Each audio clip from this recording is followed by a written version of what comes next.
Hola, hola, hola, esto es El Faro Informativo, el lugar que te guía diariamente hasta las noticias más interesantes sobre lo que ocurre en Venezuela y en el mundo.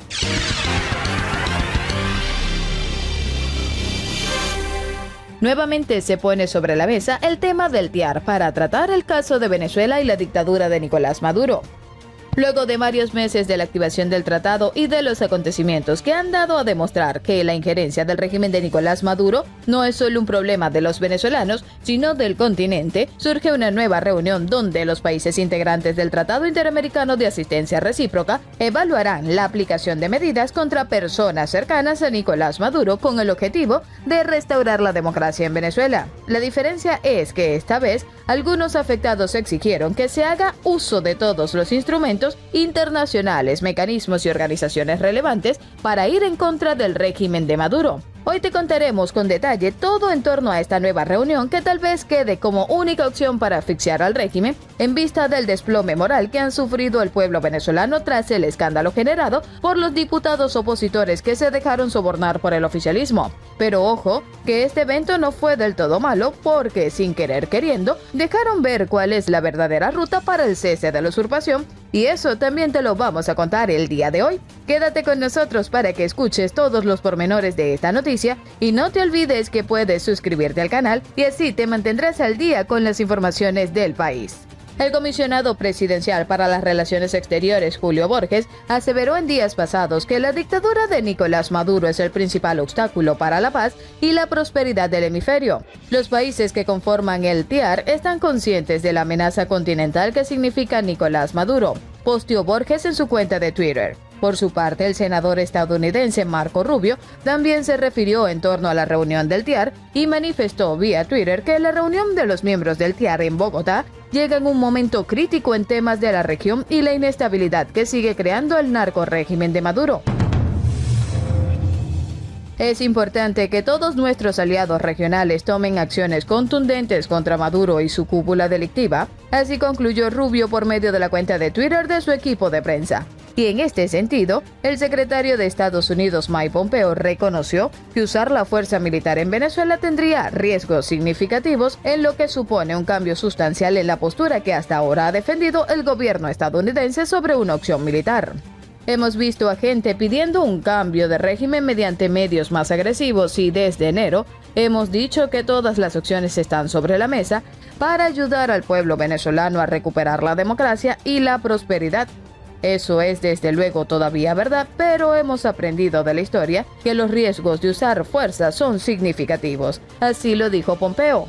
En un discurso en la Universidad de Louisville, en Kentucky, el jefe de la diplomacia estadounidense destacó la importancia del realismo en las acciones de Washington hacia Venezuela y habló de una política para Venezuela mezclada con moderación. Sus declaraciones contrastan con la línea que ha defendido hasta ahora la administración estadounidense, que durante meses insistió en que todas las opciones estaban sobre la mesa en relación con la crisis en Venezuela y en todo momento aseguró que eso incluía la opción militar. Ahora Pompeo dejó entrever que el ejecutivo estadounidense ya no baraja la posibilidad de una invasión militar, aunque no llegó a decirlo claramente. En vez de la opción militar, Estados Unidos ha privado a Maduro y a sus compinches del petróleo que no va a los bolsillos del pueblo venezolano, sino a los del régimen. Así defendió. Hemos sido inclementes al abordar la habilidad del régimen para traficar sustancias ilícitas, una fuente vital de efectivo. Así lo aseguró Pompeo, quien aseveró que gracias a las sanciones económicas de Estados Unidos y de otros países, la salida del poder de Nicolás Maduro está al alcance. Y añadió que podría estar más cerca de lo que nosotros pensamos. Pompeo hizo estas declaraciones antes de que se reunieran en Bogotá los cancilleres de los países del Tratado Interamericano de Asistencia Recíproca, mejor conocido como el TIAR, una especie de OTAN americana que ha recuperado los países americanos después de décadas prácticamente en el olvido, con el fin de presionar al ejecutivo de Maduro. Los países del TIAR tienen previsto comprometerse a la imposición de una serie de restricciones de viaje para líderes chavistas, pero ya han descartado por completo una opción castrense debido al rechazo de la decena de naciones que conforman el Grupo de Lima. Estados Unidos y los países del Grupo de Lima reconocen como presidente interino de Venezuela al líder opositor y presidente de la Asamblea Nacional, Juan Guaidó, que ha captado en total el respaldo de más de medio centenar de países. Maduro, en el poder desde el año 2013, tiene alianzas con China y Rusia y además mantiene el control efectivo sobre Venezuela con el apoyo crucial de las Fuerzas Armadas. Sin embargo, quien ha estado en el ojo del huracán los últimos días opina que no habrá cese de la usurpación por ningún medio sin el cese de la corrupción. Hablamos de Humberto Calderón Berti, quien hasta el 26 del mismo mes fue el encargado de las relaciones de Venezuela con Colombia y quien ofreció una rueda de prensa en respuesta a su abrupta destitución, que constituyó, sin buscarlo, uno de los aportes políticos más importantes de estos meses al interinato de Juan Guaidó, porque señaló una hoja de ruta para lograr el cambio de gobierno en Venezuela. 3 fallas graves del gobierno interino quedaron en evidencia durante el encuentro. Primero, Guaidó no ejerce autónomamente el cargo de presidente, sino que sigue instrucciones de terceros, quienes además no son los más idóneos. Segundo, el gobierno interino no es realmente democrático, puesto que no existe deliberación interna. Así se desprende de la confesión de Calderón Berti al señalar que tenía al menos 5 meses sin hablar con el encargado y dijo más: es un cogollo, unos cuantos dirigentes partidistas quienes ejercen la autoridad de manera arbitraria e inconsulta. Y tercero, la corrupción carcome al entorno de Guaidó, y para ilustrar su tesis, el destituido mencionó los casos del Cucutazo y Monómeros Colombo venezolano, siendo el ejemplo más grave de corrupción lo que Calderón Berti calificó como la hazaña militar del puente de Altamira, refiriéndose a la supuesta sublevación dirigida por Leopoldo López y Juan Guaidó el pasado 30 de abril, de la cual los involucrados aún no nos ofrecen su versión. Y tal y como lo denunció el diplomático norteamericano Elliot Abrams, los dirigentes de esta hazaña conspiraron con los funcionarios del régimen de Maduro para establecer un gobierno de cohabitación con Guaidó en la presidencia, Vladimir Padrino López en defensa y Michael Moreno al frente del Tribunal Supremo de Justicia espurio, siendo el intermediario de dicha conspiración Raúl Gorrín, hoy incluido por el Servicio de Inmigración y Control de Aduanas de los Estados Unidos en su lista de personas más buscadas, acusado de lavado de dinero y corrupción. Estos vínculos oscuros entre el régimen y la oposición es lo que explica lo denunciado por Calderón Berti en la mencionada rueda de prensa. Hay que hablar abiertamente, no hay que decirle a la gente que salga a la calle y por debajo de la mesa hablar con el régimen, afirmó. Sobre todo si consideramos que cuando la gente sale a la calle es agraviada por funcionarios del régimen.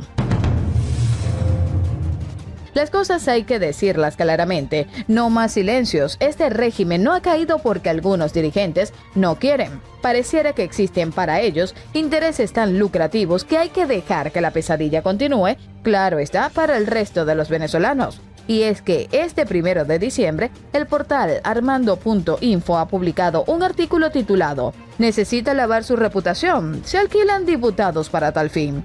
Toda una red de parlamentarios opositores que emiten ante organismos extranjeros cartas de buena conducta a favor de los involucrados en oscuras negociaciones para que no sean sancionados y que sean absueltos de sus delitos. ¿Cómo puede haber un cese de usurpación sin el cese de la corrupción? De haber buscado y querido un cambio de gobierno, habrían actuado como la dirigencia opositora en Bolivia. Basta de atacar a quienes buscamos la verdad. Es inaceptable que nos llamen radicales y divisionistas cuando son ellos los que se dividen al dialogar con quienes nos amenazan, nos persiguen y asesinan, además de hacer negocios con boliburgueses y bolichicos. El cambio vendrá, como lo planteó Calderón Berti, cuando la transición esté dirigida por los mejores hombres y mujeres del país y no mientras esté manejada por una secta que solo busca una rebatiña para beneficio de ellos y de sus partidos. Y luego de la estremecedora confesión de Berti, el diputado a la Asamblea Nacional, Óscar Ronderos, añadió que tras estos hechos es evidente que el chavismo va a hacer todo lo posible para que Juan Guaidó no sea reelecto a la presidencia del Parlamento. El gobierno va a tratar de hacer todo lo que pueda para que Juan Guaidó no sea nombrado presidente de la Asamblea Nacional el próximo 5 de enero. Incluso creo que esta denuncia de corrupción podría ser parte de la estrategia del gobierno, señaló Ronderos. Ronderos afirma que la salida a la crisis es el cambio en el sistema político y es por esto que desde el Capitolio están abogando no solo por la designación de un nuevo Consejo Nacional Electoral, transparente y con credibilidad, sino también de unas elecciones generales para el venidero año.